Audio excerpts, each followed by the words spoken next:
I mean, I discovered it in my relationship patterns as well, that Mm. I learned relationships from movies. And I'm a 90s child, so I learned them from 90s and early 2000s romantic movies.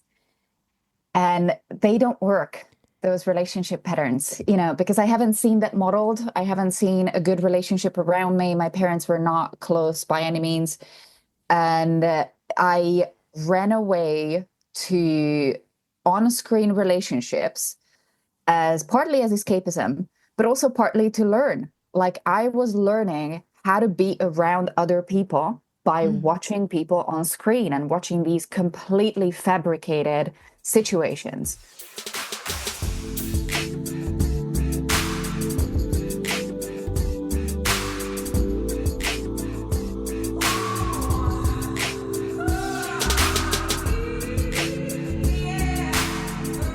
And we are on. Welcome back to the Too Old for This Shit podcast. I'm your host, Angie Sorensen. If you're new here, welcome, welcome, welcome. So glad to have you here. If you're one of the oldies, thank you so much for still being here. The show wouldn't be what it is without you today. So thank you so much. So if you're an oldie, you already know this, but I'm just going to say it for the new ones. This is an interview-based podcast where you will find a wide range of topics and guests, such as doctors, sex workers, madams, women who escape Christian cults, scientists, psychotherapists, coaches, divorce lawyers, and so many more. I love doing this. And do you know what? I haven't actually asked this for a while, so let me just do a little plug. If you enjoy this, please subscribe or follow, rate and review it on the platform that you're listening from. Any of this really helps little independent podcasters like me, just to get the chance to be heard by a few more people. So if you don't mind, that would really, really help me out. It will take you under a minute, unless you're writing a really long review. Oh, also only 5 stars, right? Nothing less. No. Okay, I can't tell you that. I can't tell you that. Okay. Anyway, just rate and review it. That would be amazing. Or follow, like, subscribe, all the things. That would be super, super, super. So I am really hyped up because I've just come off the recording with Alex Mail, today's guest. And honestly, it's been a while since I've actually done a long, long chat with one of my guests. We stayed on for about 2 hours. When you count like the pre-chat and then after the recording, the post-chat. And I haven't done this in a while. And I really enjoyed chatting with her. It really sort of just reminded me why I'm doing this. Not that any of the other ones weren't good. Of course not. Ugh, I'm going to get in trouble now. It's just that there was something about talking with Alex. There was this, I had prepared for the conversation, but there was also room for more of the flow of just see where the conversation takes us. And listening to her and exchanging a dialogue with her was just so, it just felt really good to my soul. And I'm really glad because I got to tell you, I had not slept. This is Sunday. We did this interview on a Sunday morning at 10 a.m. and I didn't sleep the night before. I just couldn't sleep. And then there was so much wind as well, but I just couldn't sleep. My head was all over. I was just overthinking things probably. And I was waking and I woke up and I was like, how am I going to do this? How am I going to get the energy? And and I got the energy from just talking with her. And that's the energy that I really love when I do interviews, is that just this natural flow. It just feels so good, basically. And yeah, I can't wait for you to just listen to her and and dive into this. So I'm not even going to do an intro. Like, I'm not going to tell you what it's about. you, you will hear soon enough. I actually say it from up top when I introduce her. So I'm not going to duplicate and waste your time. So let's just go straight into it. So please, without further ado, help me give a big warm welcome to Alex. Let's begin. Well, Alex, welcome back. Hello. Thank you so much for coming back on the podcast. I am so happy to be connecting with you again. You made such a big impression on your first episode, which came out in March 2021. It feels like a lifetime ago. It feels like a whole Wow. different, yeah, it was Yeah. mid pandemic. And Yeah. your episode was number 56, and it was called Pleasure and Orgasm or an Inside Job. Wow. So, yeah, so today we're going to talk about something quite different. And actually, the topic we're going to speak about today is something that you actually planted the seed already back then. And I'm not sure, I think it was after the interview, after we recorded, when we stayed chatting Mhm. after, it's just you and I, you mentioned about this already then. And I Yeah. wanted to talk about it. And somehow, I'm only getting around to it now.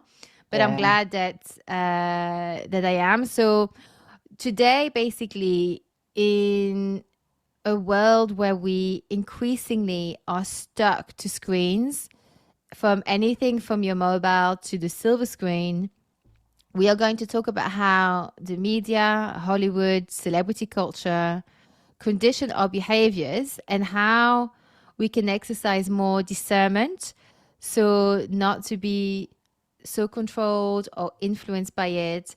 So before we dive in, Alex, please introduce yourself, where you live, and what you do. I'm so happy to be back. So I'm Alex Mill. By trade, I'm in the filmmaking industry. But when we met during the lockdown, the film industry shut down and I had no idea what else to do. And intimacy was something that I did on the side. It was a little side project during lockdown. But then ever since, I came back to London and I'm back in the industry. So this has been my background for over 14 years now. 12 of those have been spent as an assistant director, which is a logistical job. We're mainly dealing with schedules and communication and people management and facilitating communication. And I have to be honest, like after lockdown, when I came back, because I spent a year and a half in Ibiza, away from the industry, away from this world. And when I came back to London and I came back to the industry, I had a fear because I did not want to come back to the same person that I was. So ever since, I'm very critically reevaluating my relationship to the industry and how it's impacting me and the larger impact that it has on human beings. Hmm. You seem to already have so much awareness back then. What is it what is it you mean that you were worried to come back to the same person?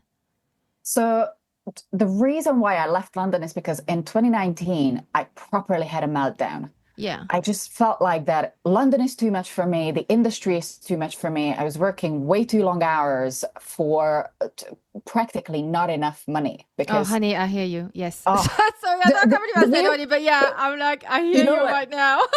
The weird thing is that we're so spoiled in film because you're always going to compare yourself to other people. And in a tight-knit industry, I was comparing myself to other people in my industry, my field, my department. And, like genuinely, if I compare myself to other jobs in other industries, I earn way more. I have a way better lifestyle. I have a way better treatment. Probably I work longer hours, but like that's just the nature of it. But when I started to compare myself to people within the industry, I just started to feel like I'm grinding for no good reason and I'm not Mm, really getting forward. So I was like, okay, I need to take a step back. Do I still want to do this? And so before I went away, I started becoming more and more anxious. And I don't want to say aggressive, but just so ADing is a communication-based job, and I started to be shouty on set, and I did yeah. not like myself. Mm-hmm. Mm-hmm. Mm-hmm. And I Yeah. realized that I'm increasingly more and more masculine. Mm-hmm. And Ibiza, a beautiful, gorgeous island on the Mediterranean, and I just started being more feminine, and I was really missing that side of me. So I was like, how can I bring this back, the spirit of what I've been doing, all the self-development that I went through, all the soul searching that I've put myself through. How can I bring the essence of back into the job that I know how to do and back to the day to day? And Yeah, yeah. and then in 2021 when I came back, the second job that I did was a job that profoundly shaped the way that I look at myself and the way that I look at the industry, because it was one of the most soulful, lovely, mindful sets that I've ever been on. And I think I started to experiment with a different way of showing up and speaking to people and thinking about the job. And I think that shaped in 2021. And ever since I'm a different person on Mhm. set and in life as well. Yeah, I love that. That's it. Sometimes that's what you need, isn't it? Like Yeah. something that's muddled, Yeah. which Oh, actually go absolutely. yeah, which actually is going to be quite relevant as well to today's topic. But like to see a different behavior being modeled in front of you. So like you said on set, and I can understand why you'd feel tired. I mean, I get the whole like London can be feel really hard. I mean, I'm in full-time corporate work now, but that's not Mm. what I want to do. It's a means to an end. Yeah. And I've been in that for 3 years, and I'm at that point where I'm like, I don't like who I am at work.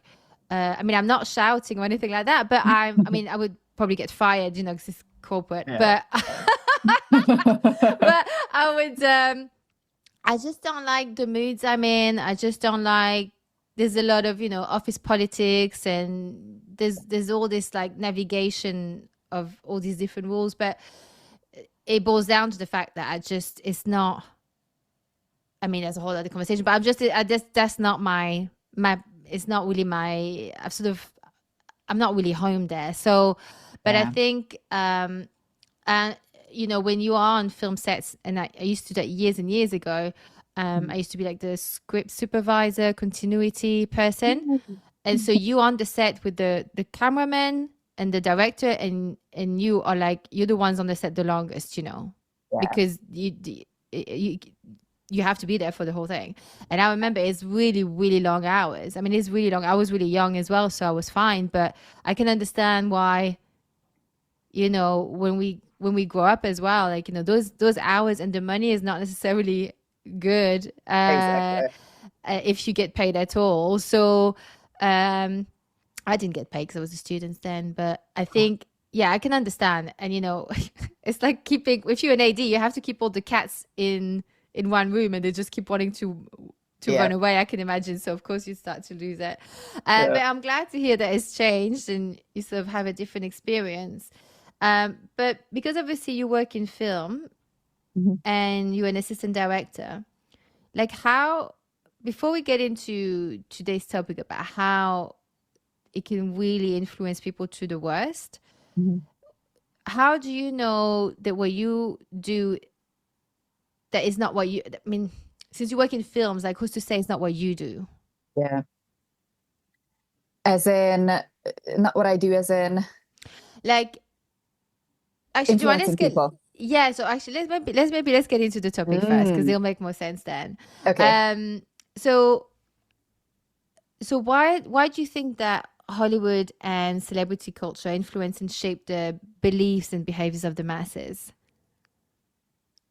I mean, I discovered it in my relationship patterns as well, that Mm, I learned relationships from movies. And I'm a 90s child, so I learned them from 90s and early 2000s romantic movies.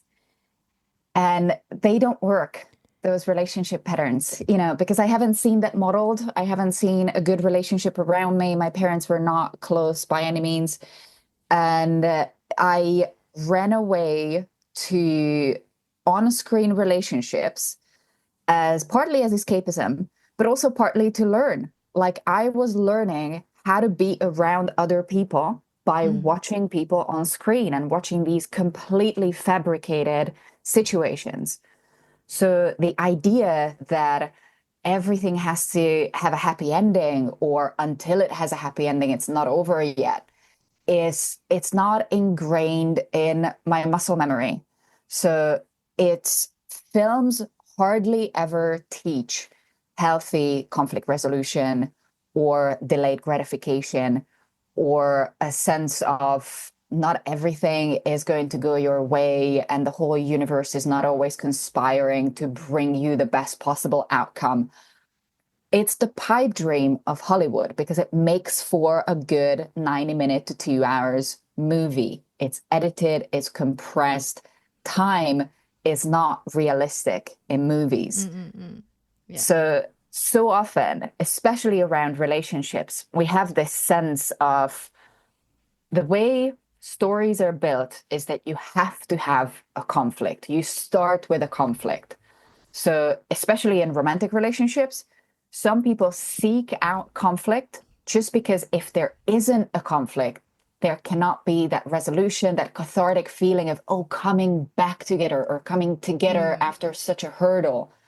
Yeah, And that's, it's confusing those as well with passion, right? yeah, And love. yeah, oh, Mm-hmm. absolutely. Mm-hmm. And Mm-hmm. so some people get conditioned on this idea that unless I have that intensity, unless I have, unless we fight and then separate and then come back together, we're not a real couple or there isn't any passion.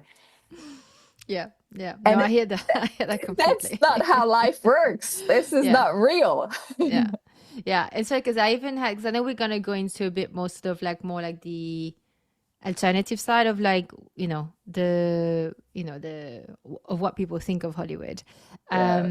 more on the fringe, right? So, but before we do that, like I do actually want to sort of like even like reaffirm what you just said because I even have therapists who have been here on the podcast say that Mhm.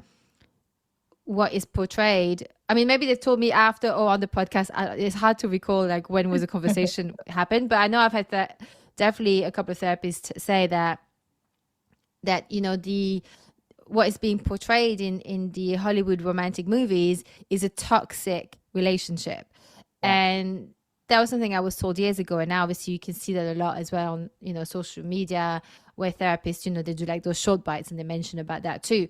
But I Yeah. think it's like, it's true, but also even other things, right? Like you can even see things like what success or happiness is supposed to look like. You have, there's a lot of like, oh, the cool character who's like, drinking nonstop, but somehow doesn't get drunk and still manages to be a superhero, right? I mean, that was one of my favorite sci-fi character, and I can't remember her name now. It's embarrassing, but Hmm. she's one of those that has like superpowers, but she Yeah. drinks constantly, but she can't get drunk because of her superpower, and she's super strong, right? I was like, oh, that's like hashtag goals. But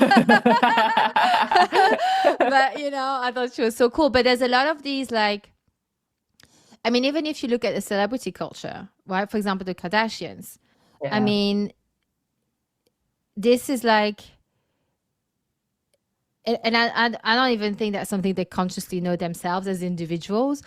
But like when you look at their bodies, how it's influenced young women now, and all the surgeries they've had.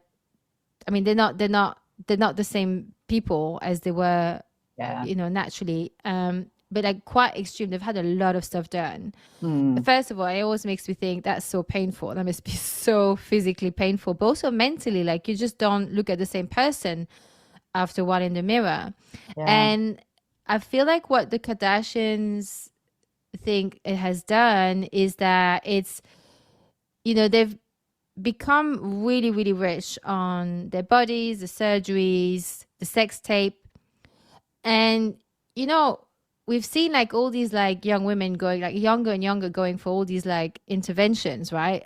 Even teenagers. I've heard that apparently now pageant kids as well, like kids who do those pageants. I don't know how you say. Mhm. Have Botox too, and I'm like, what? That can't be real. Like, who is the criminal injecting this into their Wow. faces? But the thing is now, further down the line, and I don't know if it's related, and it may sound like a really big jump, but you have the explosion of OnlyFans, and Yeah. all it does is basically is saying to people, nudity plus max exposure equal money equals success.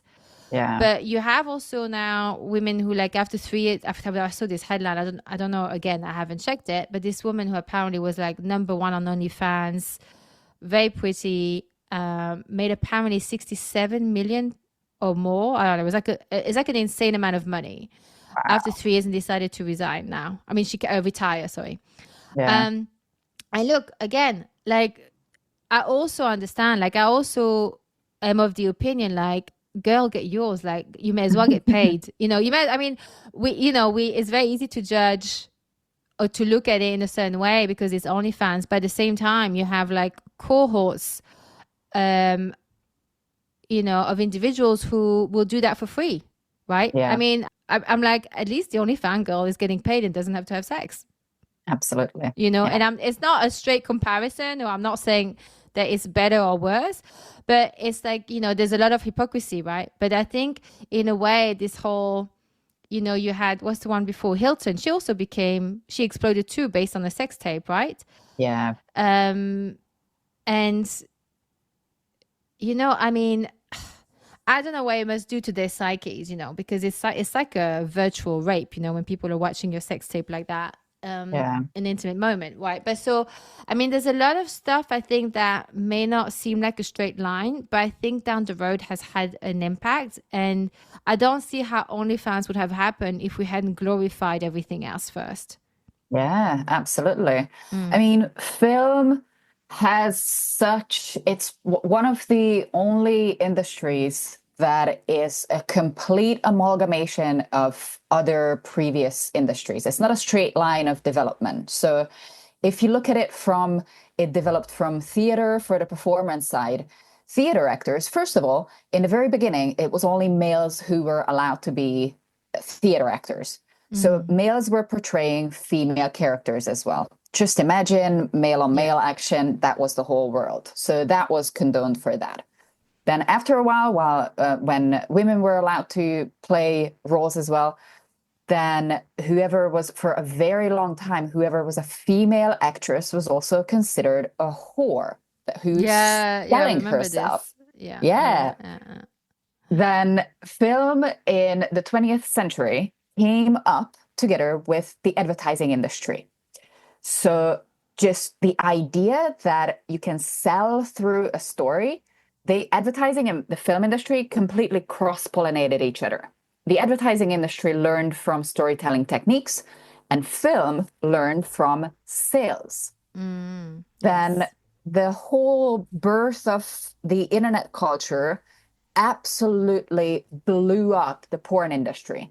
Before that, it was such a hurdle to get any kind of printed material or like even video material for a while that was even a little bit explicit. And now we have extreme close-ups of body parts of complete strangers at your fingertips for free. Yeah. So film is this very interesting animal that, when you look at it from different sides, it's completely different things. I do find there's also like a red thread, right? Like, is women being exploited? Because Yep. like, there's a lot of, like you said, there's a lot of free porn and those, and I know there's men in there too, so I'm not saying they're not being exploited either. But there's a bit of a different stigma whether it's a man or a woman, I Yeah. feel. And there was this big scandal about this, and he's from Belgium. He made this really famous porn site. I don't know if it's like Red Tube or one of those. I don't know which one it is, but it's one of those that basically like exploded. This was Hmm. years ago. And what he did was that he would basically source his content. He would steal the content from existing, from existing porn videos or whatever it was, and put them on there Hmm. and monetize it. He made a fortune. None of Hmm. the actors that he monetized on saw a penny from it. Yeah. And it was, I heard about this. It was in the Theroux, no, not Theroux, maybe the other guy. Hmm. They're like competing a bit with each other. It's quite funny. But he's a bit like a Le Theroux style, but it's not Hmm. Theroux. It's not Louis Theroux. It's the other one. Damn, Okay. Johnson. Anyway, I can't remember. But yeah, it was. He did like a podcast around that. It was really interesting. It was kind of. it saddens me, to like to think of like, these women not getting paid for what they're doing. And I know some of them, I mean, it's just, yeah, some of them, they will think, oh yeah, no, it's exposure to do like a film for free. And then all of a sudden you have this guy from Belgium and then he's making a shit ton of money off him. It's just Yeah. not right. Yeah. Mhm.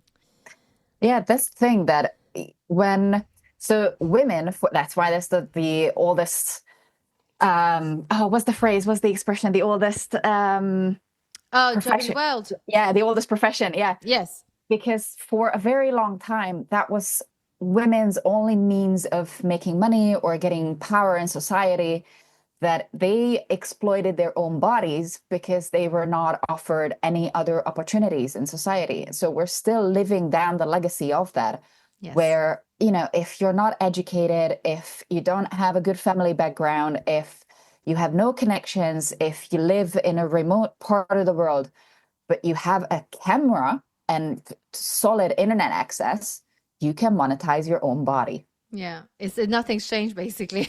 Yeah, yeah, exactly. Basically, but this is why also I think it's so important they actually do make the money.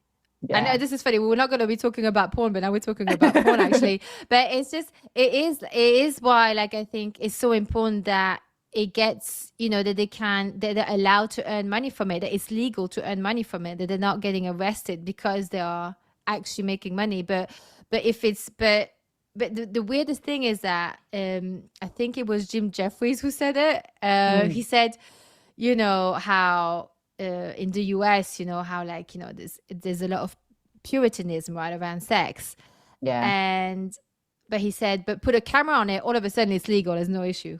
Like Yes. she can be So, as young as you want. And I was like, oh my God, that's genius. I never thought of it. And it's yeah. like, and it's true. It's like, if the prostitute, ooh, no, no, no, no, but put a camera on it, yeah, it's still frowned upon, but it's somehow it's not illegal anymore. Yeah.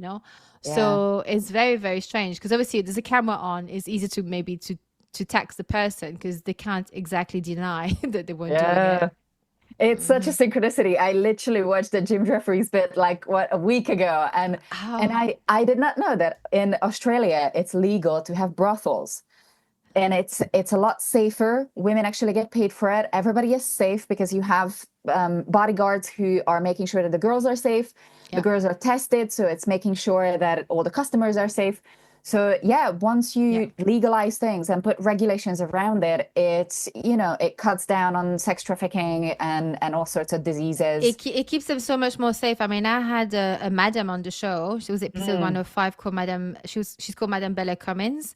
yeah. I don't know if she liked the episode because I didn't hear from her after, but I really enjoyed having her on, and she talks about that as well. It's like she basically she has one of the only legal brothel in the U.S. I mean, she's in Nevada, Yeah. and she's the only true female-owned brothel because even the other ones who have they say it's female-owned. She says that there's a man behind, but Yeah. yeah, she talks about how the health as well of the court. She calls them courtesans. Hmm. She decides to change the name, Yeah. but because there's so much stigma with the other words. But yeah, and it's all about keeping them safe, making sure they get paid, and even though it's legal, it's really hard for them to get a bank account. I mean, Yeah. the thing is like some of them it is their calling. Some of them they actually really want to do that. So just let them do it. It's just like I don't know, you know. But somehow, sex traffickers, I'm sure they have no issues like wiring or transferring money all over the world, and Yeah. getting that all of a sudden is fine. So it's very odd. But I think, um, I mean, I wanted to touch a bit more on the other side of the film industry in Hollywood Hmm. because there are things, like I mean, there are things that we saw.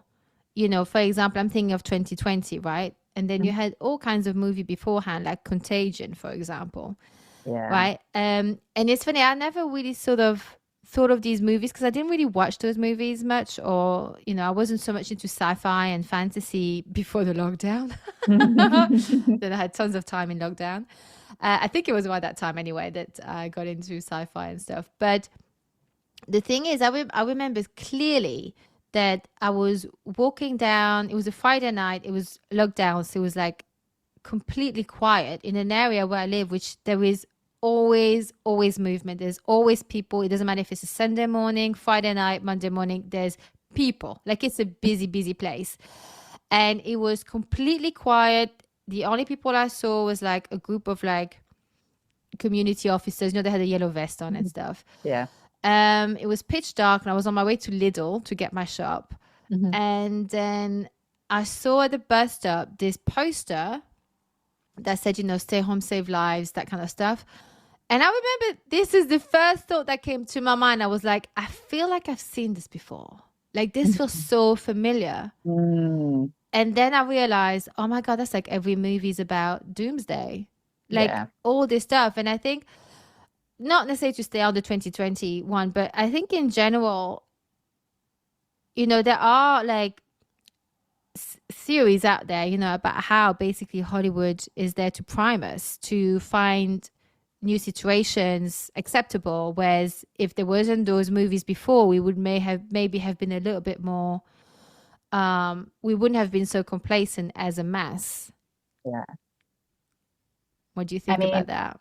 Hollywood has always had insider access. So it's being said that, that might be a complete urban legend, but I believe it's true that the consumer technology that we have is about 20-25 years behind military inventions. And all of Yes. it, or like most of it, comes down from the military I because mean, they the have the money internet was for the it. military thing, right? The internet Yep, was used by the military before we had yep, access, I think, for years. So yep. yeah, I mean, I believe that too. Yeah, Absolutely. yeah. And the same thing. So there's the phrase industrial military or military industrial complex. If you search for the phrase military entertainment complex, Hmm. people will find some very interesting connections. The US military is the largest and the best funded military of the entire world. The US one. The US, yeah, the US Hmm. military. Hmm.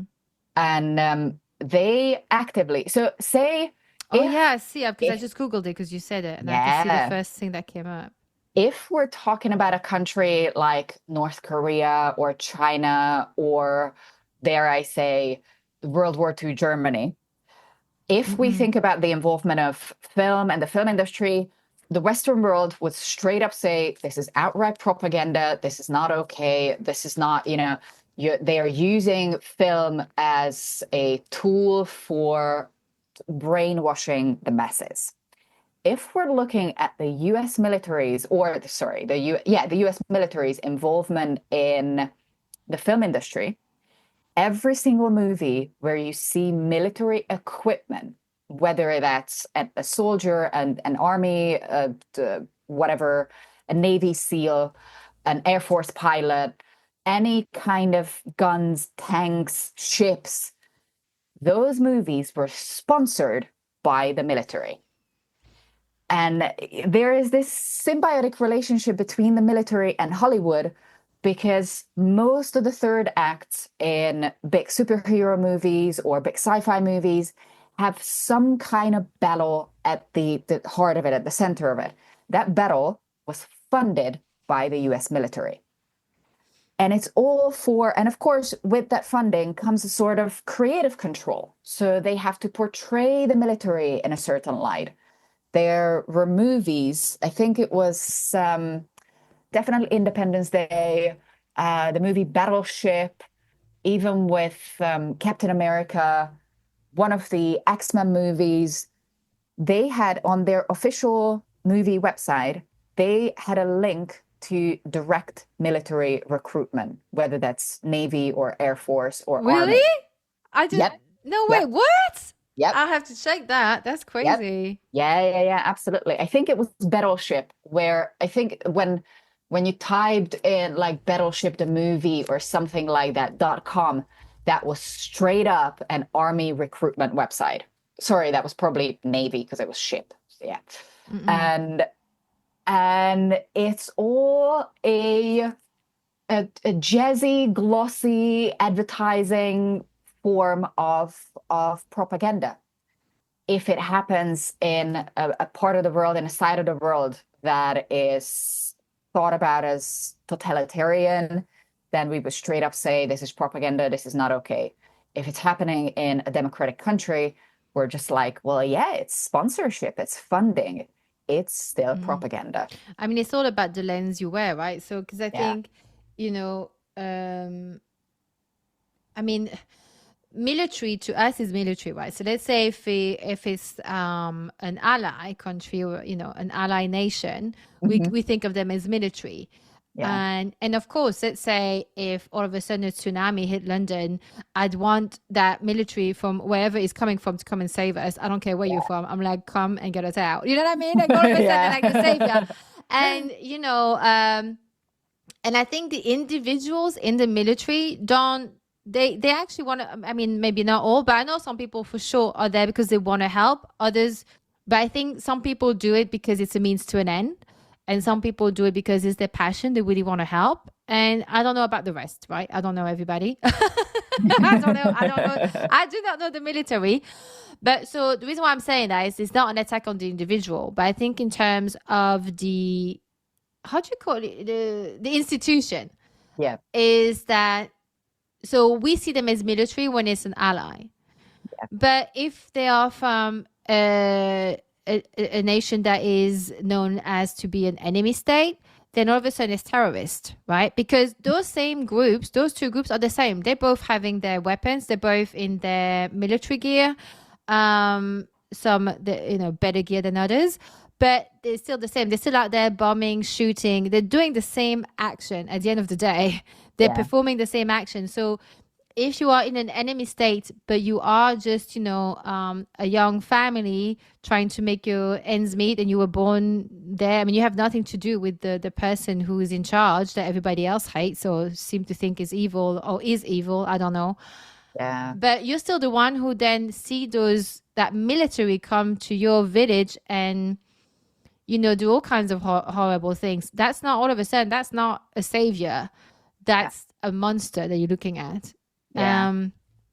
And so I think, yeah, like you said, it makes sense that there's a bit of propaganda because, of course, we have to fund the military, right? Tax money goes into it. Yeah. And so if we are being told, oh, by the way, a big chunk of your tax money or a certain chunk of your tax money is going Mhm. to pay terrorists, I think people may have a different stand on it. You may see people marching down the street a bit more or at least not agreeing as much. So I Yeah. think, like you said, it is true. Like they always look like the heroes and the good guys, but they're the good guys to us. They're not the good guys to the others. Yeah. Hmm.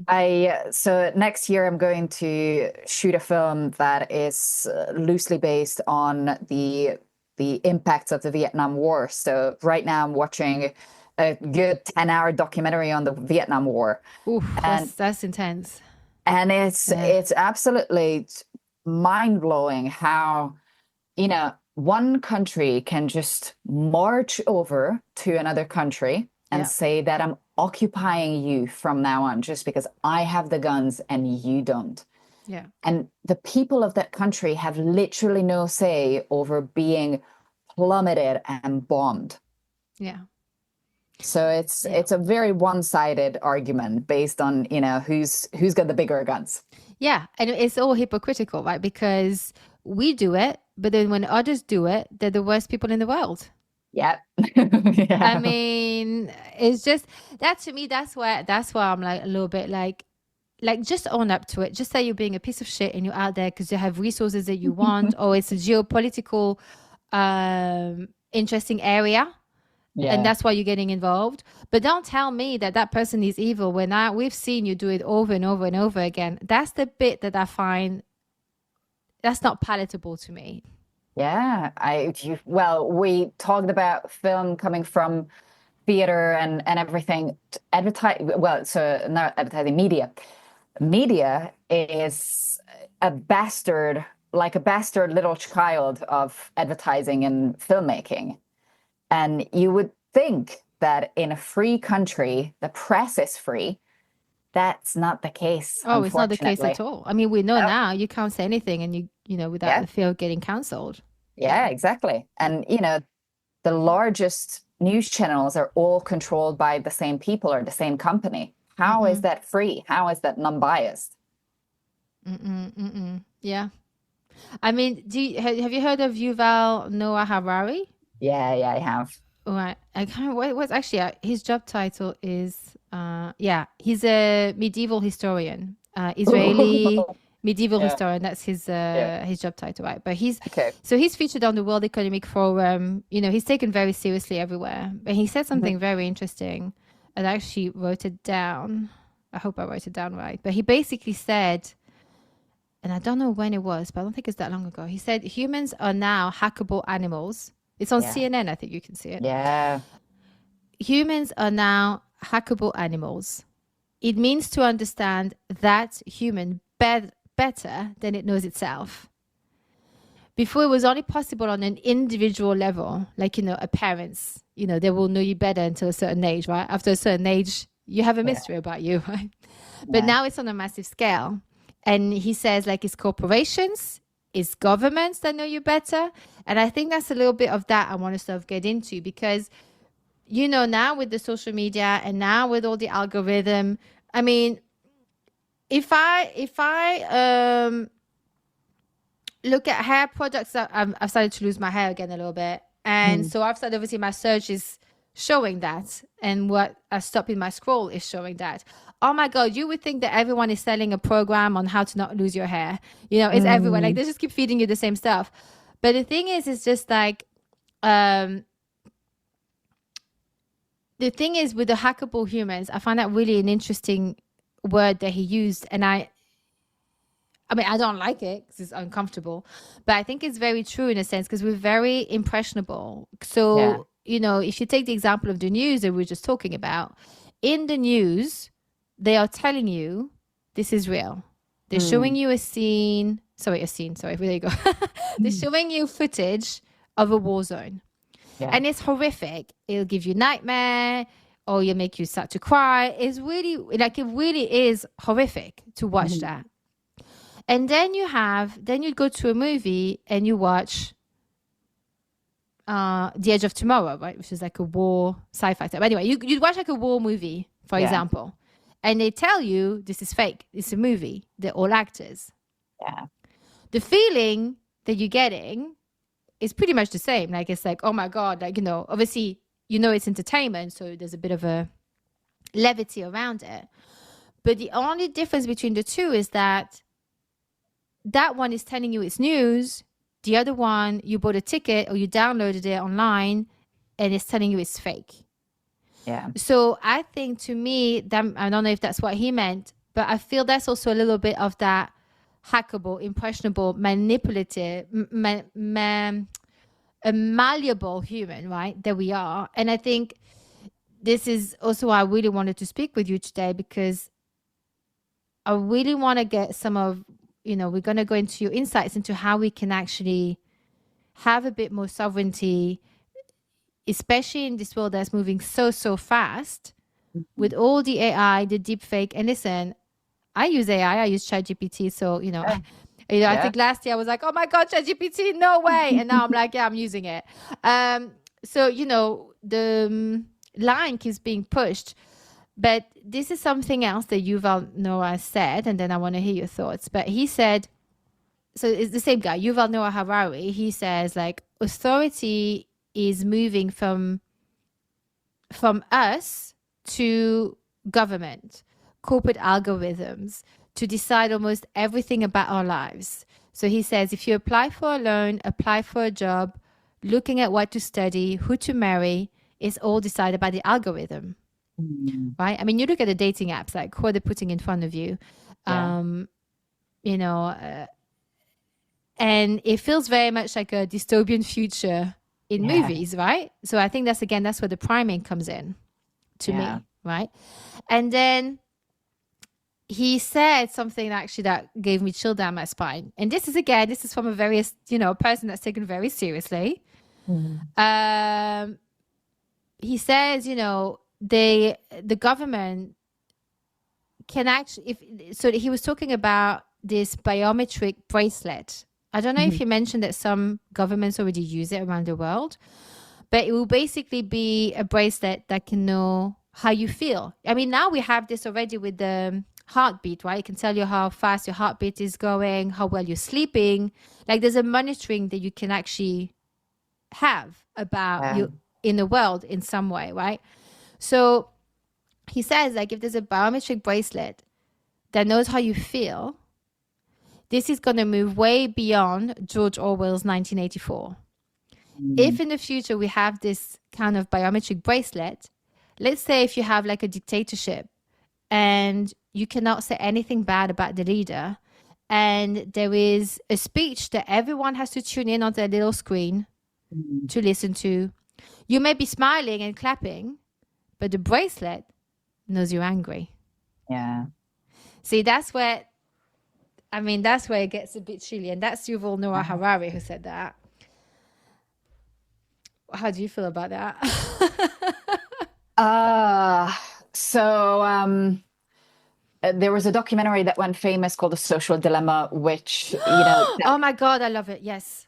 but then there's a newer version of the same animal. It's also a Netflix documentary called Buy Now. It's a similar structure. So in the Social Dilemma, ex um, social media company employees came out against their previous companies. Buy Now does the same thing with companies like Amazon, Apple. So it's like ex Amazon employees coming out against Amazon. Mm-mm, mm-mm. And the whole how the buying algorithm is or has been by these very people very fine tuned based on mass data so that they can hack the human animal, they can hack the human brain, and they would, in these, they would test things like where do you place an ad or where do you place a button on the screen? What color are you using? What shade are you using? And because the data input was so large, and that's what AI is brilliant at, that it has such a computational power and computational speed Mm. that it would take a human being ages to do the same amount of analysis or the same amount of data gathering. And AI can just do that in a blink of an eye. And based on that data, they were perfecting their websites and their frictionless mechanisms so people wouldn't think, they would act on instinct, on urges, on needs, and they would hack the biochemistry. They would give you these dopamine hits so that you want to do more, you want to buy more, you want to engage more, you want to spend more time on the screen. And there's a science to it. We are hackable animals. 100%. We're so predictable, it's sad. Yeah. Mm-hmm, mm-hmm. It really is sad. And I just wanted, just for transparency, I have actually started to use Facebook ads a few months ago because I have, a membership to help others how to create their own podcast. Mhm. And, I try to grow organically, and oh my God, it's, it's, I'm not a marketing person. So ask me to grow Yeah. organically. I'm like, what? So I have to keep posting every day. And I can't do that. I'm tired. I just it's not like I'm not the marketing person. So I do use Facebook ads. And of course they are tracking. They know they must be tracking people because, I put in, interests, what they have for interest, Yeah. if they have a small business, that kind of stuff, right? Because it has to be people that can help, for example, Yeah. creatives and so on. So I think, so yeah, like I just want to be completely transparent. I use Facebook ads. So, I'm also part of the problem. And it's funny because it's like, it's weird because it's also at some point you're like, I kind of also have to like make shit works for me, make shit work for me. Like sometimes it's like you have to, maybe you don't have to, but sometimes there are things that you sort of do. I think Facebook ads, I think in and of itself, I probably think it's a terrible thing, really. But because when you're a user and you see all these ads pop up, it's so fucking annoying. Mhm. Um, and they obviously track, like for me, like sometimes, like I said about the hair loss, it's like all of a sudden, like that's all I get. And I'm like, Jesus, enough. So, but I'm part of the problem because I'm also using Facebook ads on and off, right? So, but yeah, The definitely thing, hackable animals. the thing is, and we touched upon it with, with the porn industry or with military recruitment, that there can be engineered situations because they're not always natural, like politically engineered or economically engineered. One of my favorite books is The Confessions of an Economic Hitman. There are jobs, there are people employed so that they would collapse the economies of certain countries so other countries can literally absorb them. So there's situations, engineered situations when people literally don't have another choice, or, or it's a choice between starvation or a very low quality of life versus Yeah. using certain tools. Oh, yeah, it's You a know, very real thing. I mean, it's a yeah, very real thing. I think I mean, that is one of the things they're probably thinking of doing to China. yeah. Oh, like the social Yeah. credit system already exists in China. Yeah, but I think other countries wanting to do that to China.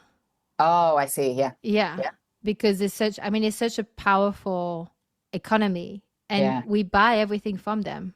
yeah. I mean, our government is like, oh, China is the big bad wolf. It's like, but you keep doing business with them. Like, which one is it? Like, I don't know. Like, it's like me using Facebook ads, but on a much bigger scale. It's like, Yeah, it's like, you can't keep saying that they're bad and then putting all their products in our shop so that we have no choice but to buy it, yeah, unless we want to go super premium, and that's only people who can afford to buy, maybe like an Italian pan, Italian this, French this. yeah, Like if it's made in China, usually it's cheaper. yeah. So, but obviously that also has that's double-edged sword, right? Because if we start buying from them, and Exactly. the governments could just decide to do that, it would be pretty mean to the Chinese people. I mean, Yeah. that's what Amazon did. It was a book sales shop originally. Yeah, that's true. It only sold books, and then it started absorbing book sales, and then it realized that, oh, I have the potential to grow, and it just kept growing. It's a big monster. Yeah, Yeah. And again, I use it too. Like, yeah. It's convenient. yeah, it's convenient. It really is convenient. Um, but then again, it's like when you think about it, it does feel like this whole thing, like the reason why it's convenient is because we're tired. We don't, if we go to the shop, we have to walk quite a while. We have to go to several shops, and the shops can be sometimes busy. It makes you exhausted. You may have done like a 50, 60-hour work week. You get on the tube, everything is exhausting. So now it becomes the society of convenience. But Yeah, do we get that much joy of being, everything is convenient. It's true. You can order your breakfast, lunch, dinner. I mean, it'd be very expensive if you did that. But like, you could eventually just do that every day if you wanted to, never leave your house. yeah. Um, or just go to work, come home, get everything delivered to your door. And on top of that, if you have children, Mhm. you're even more strapped for time Yeah, and money. And so yeah, if you can get it cheap on Amazon, if you can get it delivered like an hour ago, because it has to yeah, be so fast, can you deliver it yesterday, please? yeah, It's like, um, I can see how it's all enablement, right? yeah, We are enabling it. They are enabling us because they are then, now Amazon, you can order your grocery shopping and probably yeah. more other things too. But yeah. Or, simply just like I have a very specific diet just because I'm sensitive to a lot of food items. So physically, my only choice is to go to a supplier who has the things available that I need because the corner shop doesn't have it, the superstore doesn't have it, any physical store around me does not have it. So Hmm. my only choice is to go to the place that has it. Is that Amazon? Yeah. Well, it's Sure. a mixture of Amazon and eBay. Yeah. Wow. Yeah. Yeah. Yeah. Yeah. I don't even know how people manage to keep stores open nowadays. It must be so Yeah. expensive because everyone's going Yeah. online. Yeah. Um, you know, I I I had a note here, and I sort of like just wanted to maybe we passed that subject a little bit, but it's about the movies, and I thought, well, I've got to run this by you. Um, so you know how we're talking about the priming and the big monster complex that Hollywood movies are, Mhm. and I heard I don't know if it's Miri AF. I don't know if you heard of her. No, I don't think so. Yeah, Miri AF. Um, she's a writer and she talks a Mhm. lot about the state of society. Some of the stuff when I read, I'm like, it's too much for me. That's like too much. I mean, it goes quite deep into conspiracies. Okay. But some of the stuff that she says is actually quite, interesting.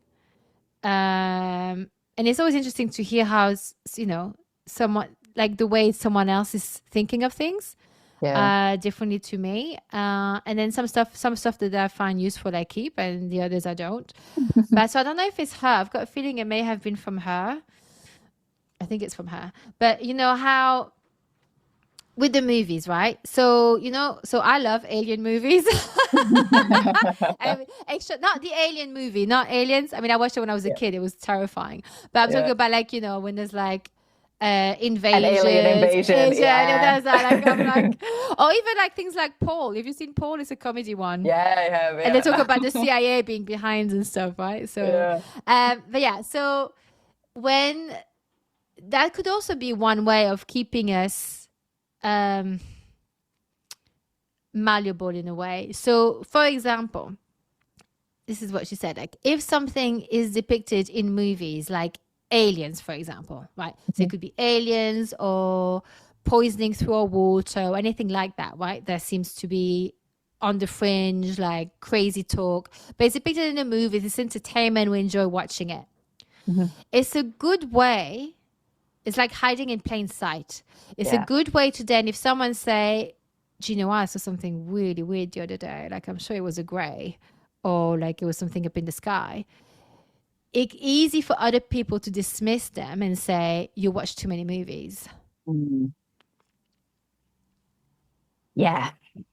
So, funny enough, two films come to my mind. One is, I think it was a 2012 movie called Congress with Robin Wright. And Robin Wright plays herself as Robin Wright, the actress. I love her, by the way. She's And great. Yeah. yeah, and the whole movie is about her. It's like a blend of her real life actress persona and the fictional feelings of she feels like that she's growing too old and she's not relevant anymore.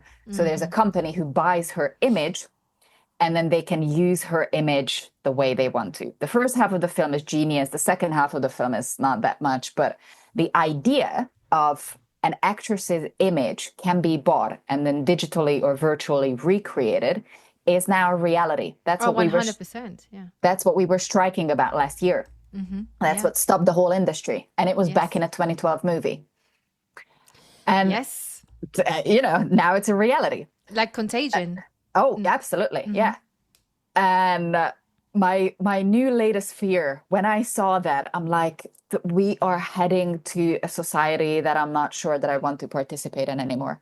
Mm-hmm. In the latest James Bond movie, or I should say, it's going to date. It's not always going to be the latest. The last Daniel Craig James Bond movie, when he dies, No Time to Die. One of the scenes involves a biological weapon that is specifically tuned to the individual because, yep, because they use DNA information or gene information and they can target. So when a weapon is detonated in the room, it still can only impact the person whose gene sequence it was developed on. Yeah. That technology is frightening, and in probably 20 years is going to be mainstream. Yeah. I mean, the thing is this like this made me think of two things. One is like, I'm going to say, so I don't forget, like the series Colony. Mm-hmm. But the thing with like, I mean, that's actually one of the things why I have like not wanting to send my samples to, history DNA or Yeah. DNA health. Although I may want to do it for DNA health to find out about food, because I'm Hmm. 46, I'm getting older, things aren't always working the same. And it's just like, but but then I thought, why am I being so worried about that? Because effectively, I've had my blood tested so many times. They have my Hmm. DNA. Someone like, oh, they don't keep it allegedly, but I mean, why Who would they want to knows? keep it? I mean, they may keep it for like, I mean, that's a whole other conversation.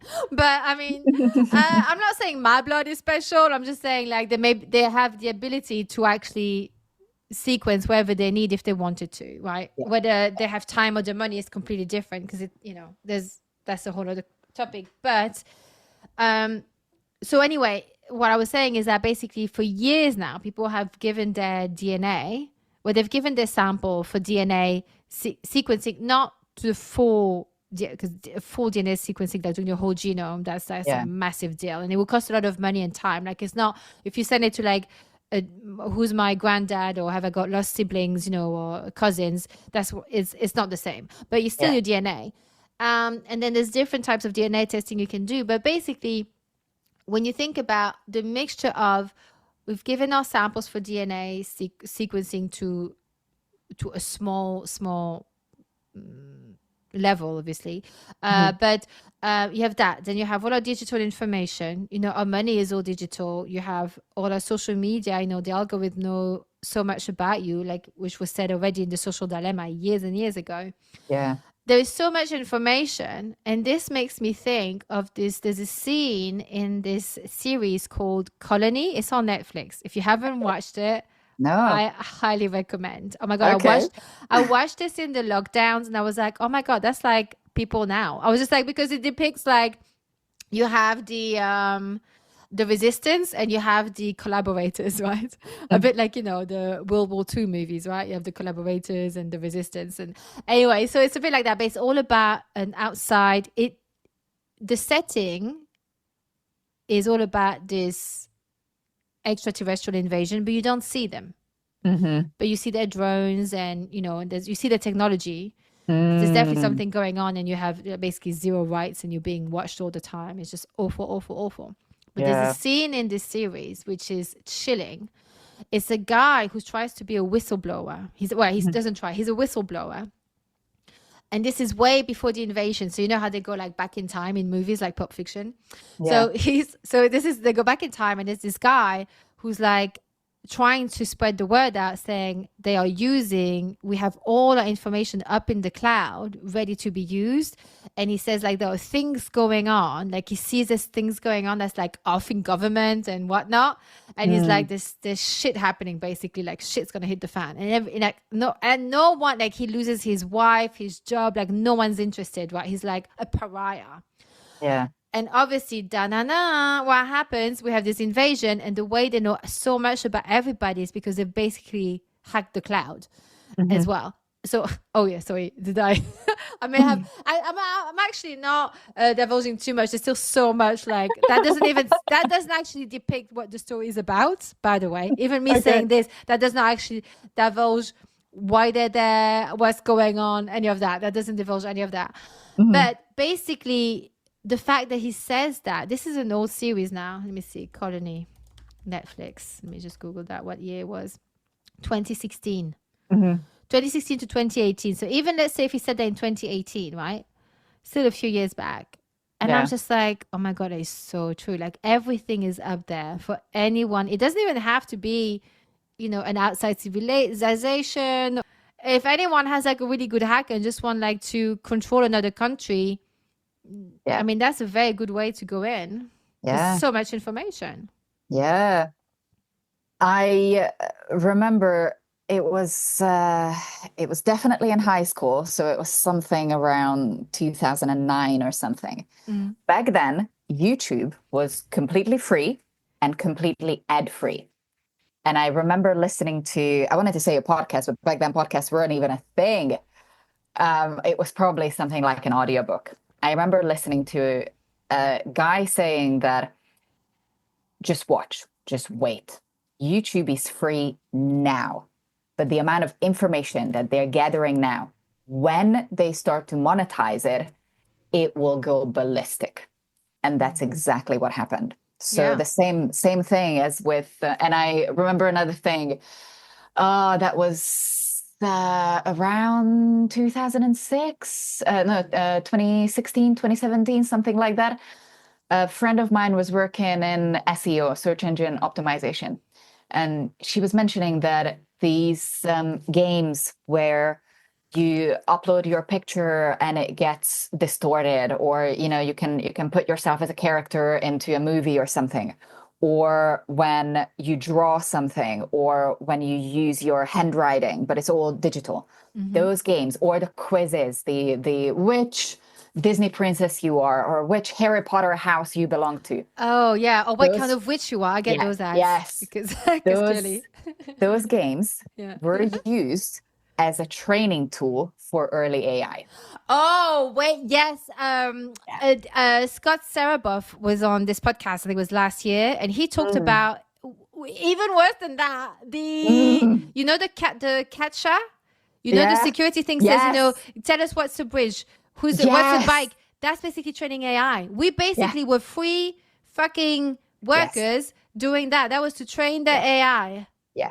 And in Yeah. and of itself, I'm okay with that. But tell me that that's what you're doing. What's the big like? This is so misleading. This is Yeah. not for Absolutely. security. There's just to Yeah. train your AI. It has Yeah. nothing to do. Yeah. And this is a guy who works in security and AI. Yeah. Yeah. Yeah. He was Yeah. telling me about So, that. But yeah. so the same thing. I completely understand you being wary of giving your DNA or giving any form of bodily sample, because you never know. These companies might build databases, and this right now, it might be a stealth database. Right now, they might not be sponsored by any big bad wolf. But maybe 20 years down the line, when they still have the records, when they still have the digital data, when they still have a full gene sequence of someone digitally, 20 years down the line, there might be somebody who comes along, gives you a big wad of cash, and says, can I use your data? I'm not going to tell you what it's for. I just need the data. You just get the money. And that might be used for all sorts of nefarious reasons. Yeah. I mean, for sure. I mean, I think so. Here's the thing, right? Because we don't know. I mean, that's the whole game of manipulation, is that we don't know when we're being manipulated, just like with the news, the angle, just like history is also written by the victors. There's Yeah. all kinds of like, that you don't realize when you grow up and you go to school, maybe like you're being told, and I drank the Kool-Aid, right? I was just like, oh yeah, of course that's what happened. Now I'm Yeah. like, I don't know. I'm opened. That's basically it. Now I'm just like, I don't even know sometimes what's real anymore. I Yeah. had someone, literally the guest before you are who I interviewed. He's a flat earther. I Mhm. don't necessarily believe in the earth being flat, but I was like, I'm open now. I just want to hear like people's thoughts. Yeah. Let's have this conversation. And but I think that it's just so that's the thing. We don't know when we're being manipulated. And I even think to a certain extent, going down certain routes of conspiracies, Mhm. some which you know could 100% be absolutely founded, and like that's really what's going on, and others are just theories, right? Like ideas, hypotheticals. But I think that even going down those routes, there's also a way of being manipulated, I think, right, within those circles. But I think because we don't, a good manipulation is the one we don't see. So how, this is what I wanted to ask you. Like, how can we be more discerning and mindful about the media we consume, whether it's on your social media, the big screen, the news, documentaries, and so on? Like, how can we be more discerning and mindful so that, yeah, how can we do that? Because it's hard.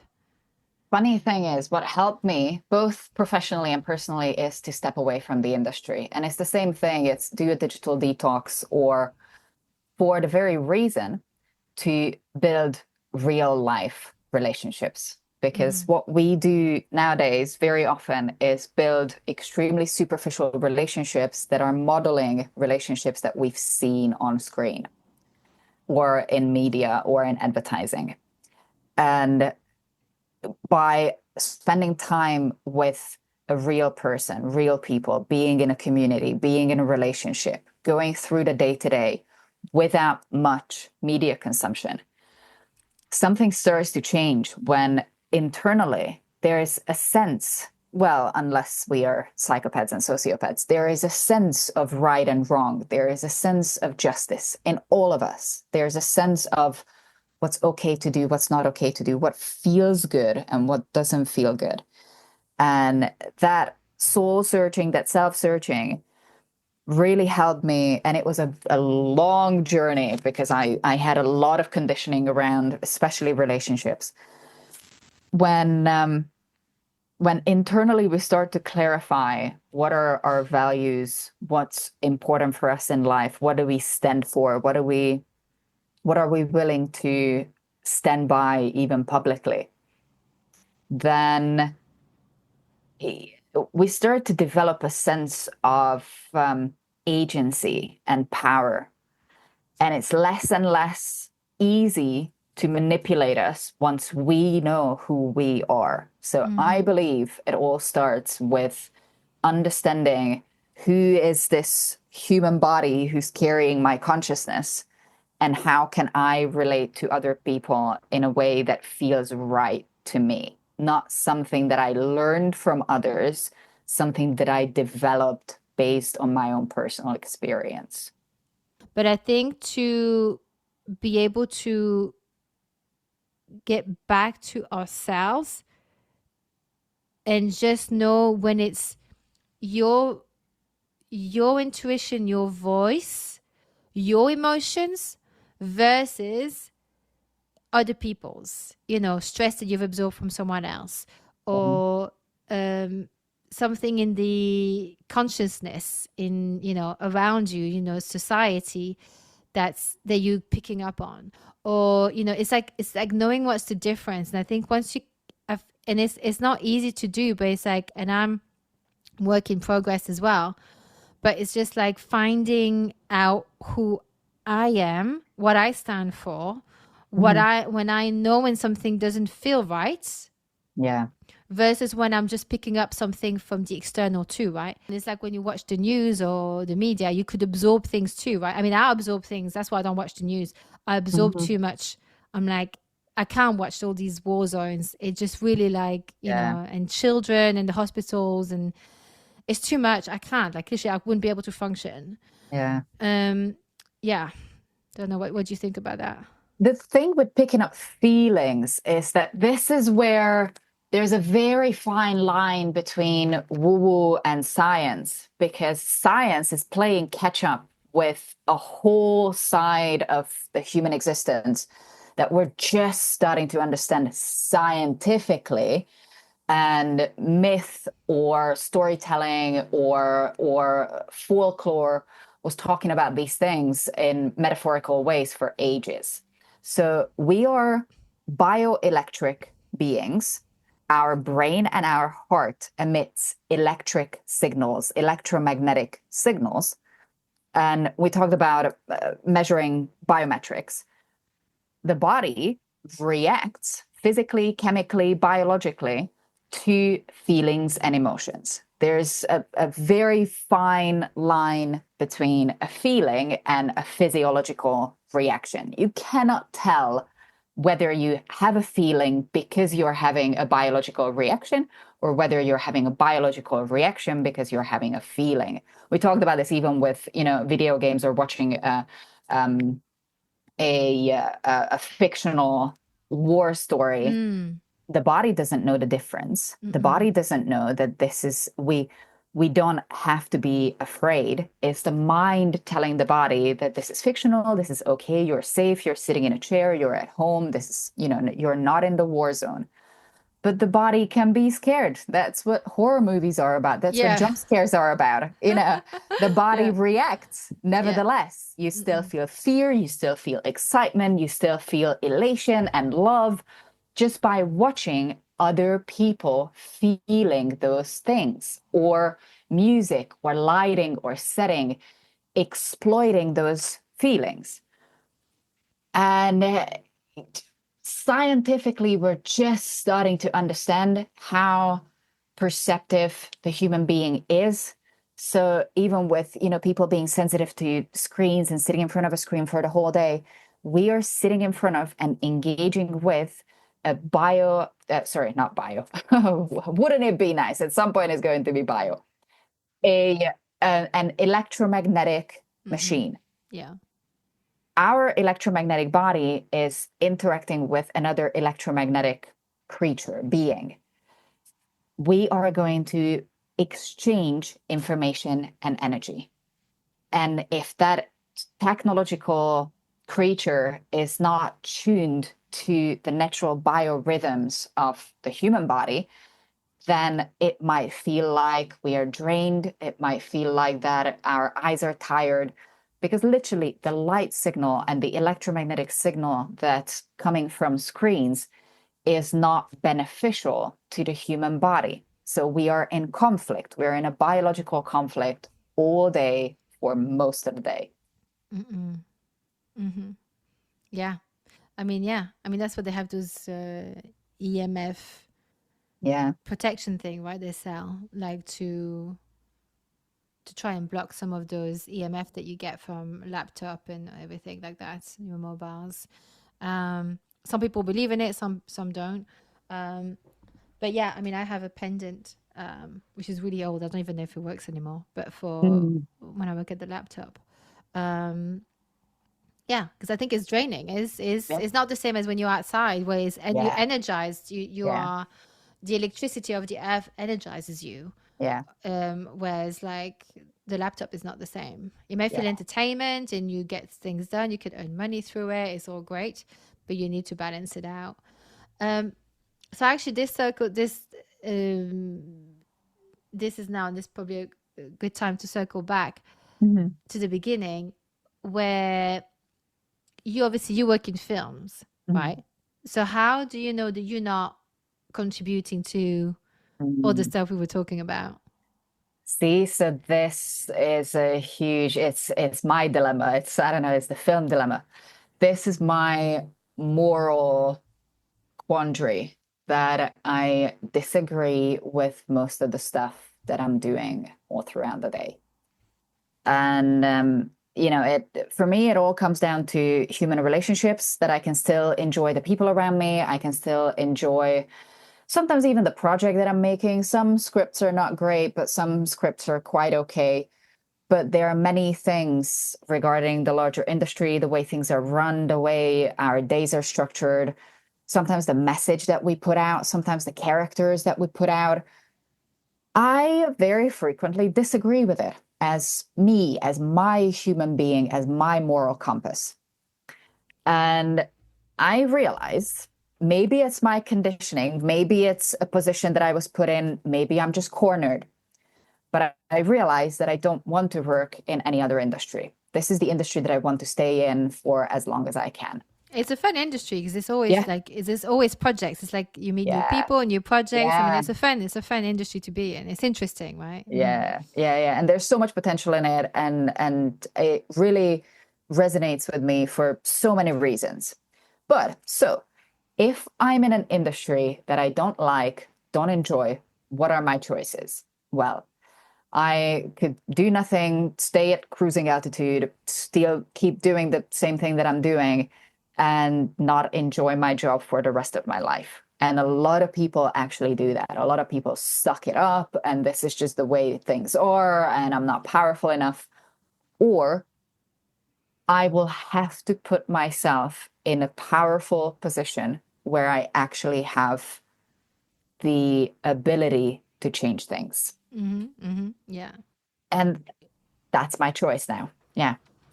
Yeah. No, I love that. And I think you can also even, like, I mean, because there are films out there that are they have more of a benevolent Yeah. intention and impact, right? So that's also, but they may not pay as much. I don't know how it works now. But and obviously you can't always choose, right? It's like saying to an actor, but only do things that you Yeah. believe in. And it's like, yeah, when you're big and famous, perhaps, Yeah. but when you're starting out, you just got to take any jobs you can. Yep. And And listen, Alex, that was not to be mean to you, actually. I Yeah. didn't actually think that you were going to say what you said. Actually, I didn't even think that was it. I didn't even think that was the situation. I thought that you were actually doing films that was in alignment to you, right? So I didn't even realize. But um, just, to even out the playing field, like, I mean, I'm doing a job that it means to an end. I mean, Yeah. Yeah. it's funny because actually when I had the Madam on, Madam Bella Cummins, Hmm. I said to her, well, I'm their bitch because I'm doing it for the money. I don't Yeah. want to do. She laughed. She was like, actually, that's very funny. She's like, that's very honest of you. But I was like, that's what I say to people. I Yeah. don't say it as much because I think it shocks people a bit too much. But I'm like, yeah, I'm what I am. I'm their bitch. I'm an assistant. Um, it's not, and it's in the corporate that I do have a lot of issues with. I don't, just like what you and I were talking about now. Yeah. Um, I don't think that I'm working for the good guy. Hmm. I don't Yeah. think, I mean, they're doing some good stuff, Hmm. I'm sure. But I, but but I don't know. And there's a lot of it that goes over my head, right? It's way above my pay grade. Yeah. It's also structured in a way so that you don't really know really what's going on. Yeah. Um on purpose, right? So, but no, I have a lot of issues and I'm trying to change that. I'm trying to, that's why I'm doing this, and I've got, you know, membership and things like that. Like I'm trying to, yeah, to live the dream, to do things that are congruent with how I see the world and feel, and things that I feel good about. Yeah. Yeah. But I understand it's a luxury position to be able to do that when you Yeah. do, right? It's not something that someone in Ukraine right now is thinking about or gives a shit Yeah. about, Yeah. right? Yeah. Or in other countries in the world, right? Yeah. Um, so yeah, I think, yeah. Um, Before I ask you the finishing thoughts, Alex, is there anything else that you'd like to share with us that before you plug all your stuff and I ask you the finishing thoughts, like if there's anything else you'd like to share with us that I may not have given you the opportunity to say? Mm. You know what? Like my natural instinct is to balance it out. It's like it's not all doom and gloom. It's fine. So maybe I'll talk about the reason that actually keeps me in the industry and the reason that I'm choosing to become powerful instead of laying down and slowly giving up is because I believe in storytelling. So Mm, film is based on storytelling, but storytelling is very different. Storytelling is not industrialized. It's just a tool, it's a technique. So what I realized is that I don't like the film industry. I would love to change the film industry and have enough influence to do that change. But I love storytelling because the human mind is somehow wired for story structure. We look at ourselves, our relationships in terms of something that is very similar to how story conflict and story resolution works. Very basic example, trauma works in a way that we would recreate similar situations. We date the same person with a different face. We yes. keep meeting, we keep meeting Yeah. people who reminds us of our mom and dad. It's the psyche's way of finishing unfinished business and completing a cycle, which Mm. is the very baseline of storytelling. It's like the happy ending. Yep, we're looking Mm. for the happy ending. And that's Mm. the brain's and the human mind body's natural way of conflict resolution. And we're seeking that in our day to day, everyday life that existed way before the film industry existed. Yeah. Yeah. I mean, that's how we held on to our history, right? Through storytelling Yeah, around the fire, yeah, nighttime bedtime stories.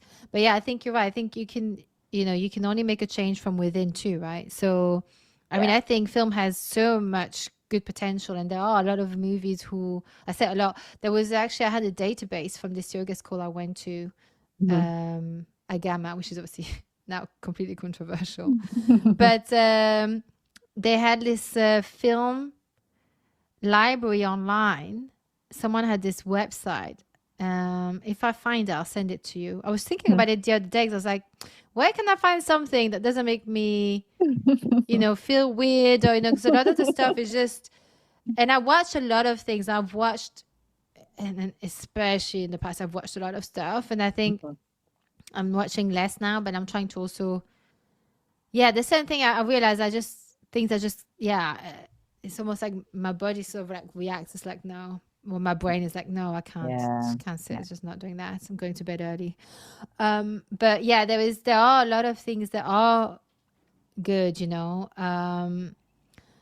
but so there is a lot of good stuff to be done, and I think it's a great area to do good work, right, in film, because so many people love watching movies. I mean, Yeah. it's one of the things that, or watching series, right? It's an easy way, digestible way for people to be entertained and learn. Yeah. So I think that's a way to have an actual very big impact. So no, I commend you to Yeah. carry on, because sometimes it's not so much it's just the strategy, right? That Yeah. we need to look at. It's not so much because the medium is wrong. It's just Yeah. the strategy, right? And so you Yeah. can actually have your own strategy now. Yeah. Exactly. So I'm gonna ask you the two. Oh damn! I should have looked up. I should have find what you said last time. I may be able to. Oh. Oh, 1 second. Wait, hang on. Do you have? Are you Yeah. okay for time? Yeah. Yeah. Yeah. I really want to find. Hang on. This is so Till good. then, till then, while you're finding it, can I say something more? Oh, please, yeah. Oh, Okay. please, please, please. So then one more thing to mention. I am going to plug a movie. There is this animated movie recently came out called The Wild Robot. So it's about the power of storytelling. So the same way as the mind can be influenced and manipulated, the same technique, the same storytelling technique can be used for profound healing. The movie is a story about a robot who learns at an increasing speed, and a little gosling who was hedged next to this robot. So this gosling looks at this robot as his mother. And it's about a mother-child relationship. Now, my relationship with my mother is famously what it is. It's non-existent at this point. And watching an animated movie about a mother and child relationship was so profoundly moving. I was bawling my eyes out.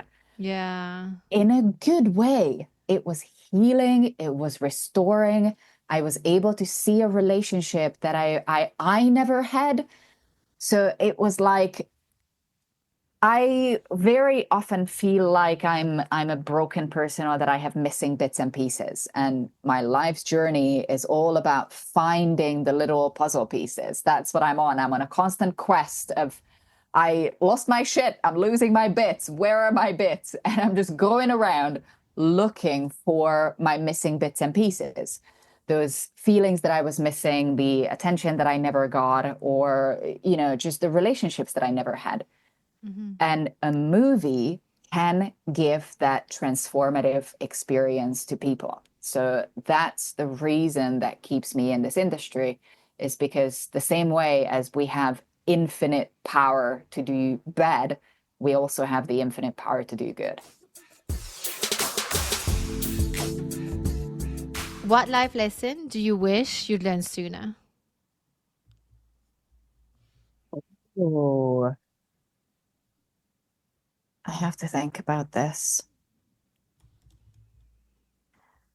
I think it will have to be something around relying on myself. But the first thing that came to my mind is I had one very significant period of my life when I started going deeper and deeper into addiction and depression and social anxiety.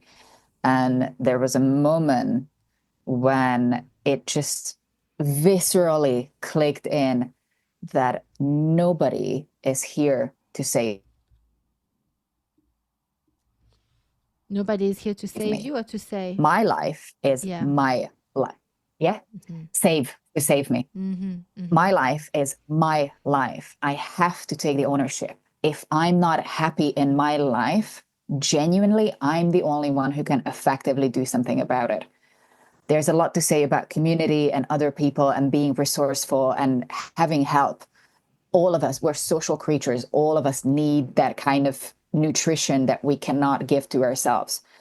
But it starts with being able to give me being able to give myself the feelings that I'm looking for, because it's not about the situation, it's about the internal feeling. So if I keep holding on to my miserable feelings, and sometimes the day job makes you miserable, Yeah. if I hold on to those miserable feelings, there's not a single human being on this planet who will be able to get me out of it. It's only going to be me changing my feelings. Yeah, this is so good. Do you want to hear what you said last time? Yes. Oh my Yeah, I God, you found it. I have it? found. Yeah, yeah, yeah, yeah, yeah. I Oh found it. I found it. Look at me, AI. No, because I could. my God. But I found it. Basically, it's in the same vicinity, basically.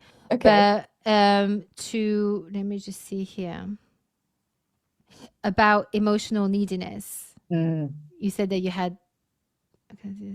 Yeah, that you had needy partners because you recognize the neediness in yourself.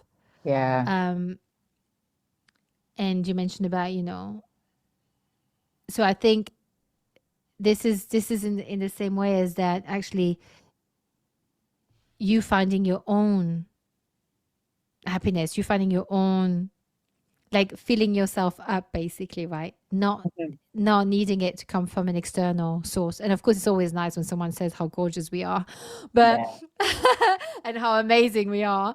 But I think it's true that once, if you can do that for yourself, it's sometimes very hard to hear it from others. um yeah. Yeah, I think other people can make you happier, but I don't Mm-hmm. think they can make you happy. Yeah, there's like a cherry on the cake, right? They're Yeah. like, they make everything just, they add this energy, right? They add this, if they, if they're nice people, they can add a very nice energy to your life. And the second one, the last one, is, what's something you no longer put up with?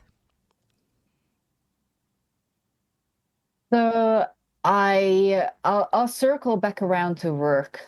I started out, and that's naturally a stepping stone that unfortunately happens in a lot of creative industries, that people are asked to work for the portfolio, for the exposure.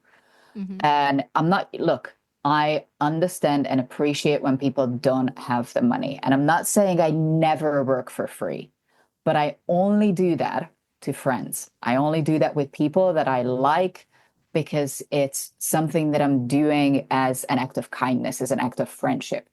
Mm-mm. But I do not tolerate people anymore who don't pay people properly for the hours that they work, for the actual work that they put in, and pay them at a rate, at a market rate, at an industry rate. So it's Mm-hmm. not something that people made up, that I think this is what you're worth. We have such complicated market systems that you can look up the price of your work. So when we have self-esteem issues of, I don't know what to ask for, especially in industries of freelancing, and when we're making up our own prices, like this whole high ticket sales bullshit, there is a market behind every industry that says that on this planet, this is how much this job title is Mm-hmm. worth. Yeah. So I don't put up with either extreme. I don't put up with people who are pricing themselves way too high based on Yeah. their own personal feelings, Yeah, I know. or people who exploit others and say Mm-mm. that, I don't think, I'm so sorry, we just cannot afford it. Then don't hire people if you Yeah, cannot. or then just hire entry level. Exactly. Yeah. That's the thing. It's Or, like, yeah, or don't make it. yeah, You have to understand that this is what it takes to make your dream into a reality, yeah, and you cannot just live on favors for the rest of your life. yeah. Yeah. No, no, yeah, for sure. Do you want to hear what you said last time? Yes. So before I get carried away talking too much again, let me see. So last time when I asked you what you no longer put up with, you said emotional neediness from both sides, Mm. so yours and others. Yeah, yeah. Come a long So way since then. look at that. I know, I know. So Alex, such a pleasure to speak with you. Uh, Can you can you please tell us where people can find you and work with you? Give us all the good stuff. Absolutely. It was a pleasure. It has been such a pleasure. So, if you want to look up who I am, the film industry has a website called IMDb. Anybody in the industry is on it. So, you can look me up on IMDb. But if you actually want to get in touch with me, just use Instagram. Probably that's the easiest way. My handle is Encrypt Eternity. But genuinely, if you just type in Alex Mill London, I come up. So much. Thank you so much, Alex. Honestly, and please go check out Thank you. Alex and check out her last episode, number 56 in March 2021. She really gives a lot of really good insights and golden nuggets. So thank you again, Alex. Thank you so much for your time. I Thank really, you. really enjoyed it. Thank you. Me too. See you. And that's our episode. If you enjoyed it, please share it with a friend. It can be a screenshot that you text them, a link, the name of it, any of those will do. If you give a 5-star rating and a review, that really, really helps the algorithm for it to be shared on all the different platforms. And just a little note, please be aware that this podcast is always free to listen to. Any platforms that want to charge you for it are doing so without my consent, okay? This is free. You can listen to it on Apple, Spotify, all of the other regular listening platforms that don't charge you. This is free. So don't let someone charge you to listen to my podcast. Until next time. Using health inappropriately.